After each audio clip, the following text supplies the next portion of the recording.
শুধু চাঁপাইনবাবগঞ্জ নয়, পানির অভাবে শুকিয়ে গেছে দেশের অন্তত 15টি নদী। পানির ন্যায্য হিস্যা বন্টনে জি ভাই হারগে পদ্মা বাঁচাই, পদ্মা আমাদের অধিকার প্রতিপাদ্যে সমাবেশের আয়োজন করেছে স্থানীয় বিএনপি।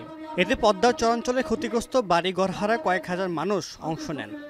আজকে এই প্রোগ্রাম আয়োজন করা হয়েছে আমাদের বাংলাদেশে যে নদী মহানন্দা নদী রয়েছে, এই নদীর জন্য আমরা পানি পাই না, আমাদের খাদ্য শস্যগুলো শুকিয়ে যায়। বর্তমানে পদ্মা এবং গঙ্গা নদীর যে অবস্থা, আমাদের চাঁপাইনবাবগঞ্জের প্রত্যেকটা কৃষকের প্রচুর পরিমাণে ক্ষতি সাধিত হচ্ছে। এমনকি পদ্মার পরে যেগুলো বাড়ি সেগুলো ভেসে যাচ্ছে। 2009 সালে বের হয়েছিল গঙ্গা ব্যারেজ নির্মাণের সমীক্ষা। সেই সমীক্ষার রিপোর্ট অনুযায়ী দেখা গেছে শুষ্ক মৌসুমে প্রায় 16টি নদী শুকিয়ে যায়। গঙ্গা ব্যারেজ নির্মাণ করা হলে বছরে প্রায় 50 লাখ টন খাদ্য উৎপাদন বাড়বে বলে জানান বিএনপি চেয়ারপারসনের এই উপদেষ্টা।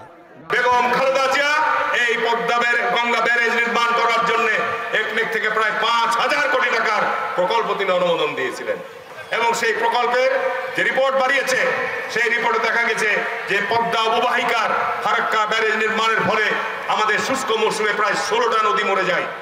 যদি আমরা গঙ্গা ব্যারেজ নির্মাণ করতে পারি, এই নদীগুলো আমরা প্রাণ ফিরিয়ে দিতে পারবো।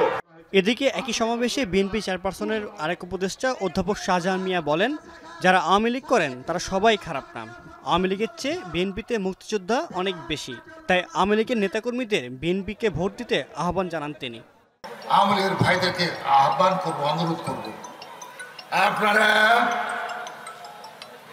দেশকে ভালোবাসেন। আমি মনে করি যারা ভালো, আওয়ামী লীগের তো সরাসরি ভাই, সবাই খারাপ না। আপনারা কি মুক্তিযোদ্ধার দল?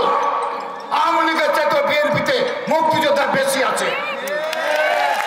আপনারা বিএনপিকে ভোট দেবেন, আমি বিশ্বাস করি। পদ্মা বাঁচাও আন্দোলনে গত 5 নভেম্বর থেকে বিভিন্ন উপজেলা সমাবেশ করছে বিএনপি।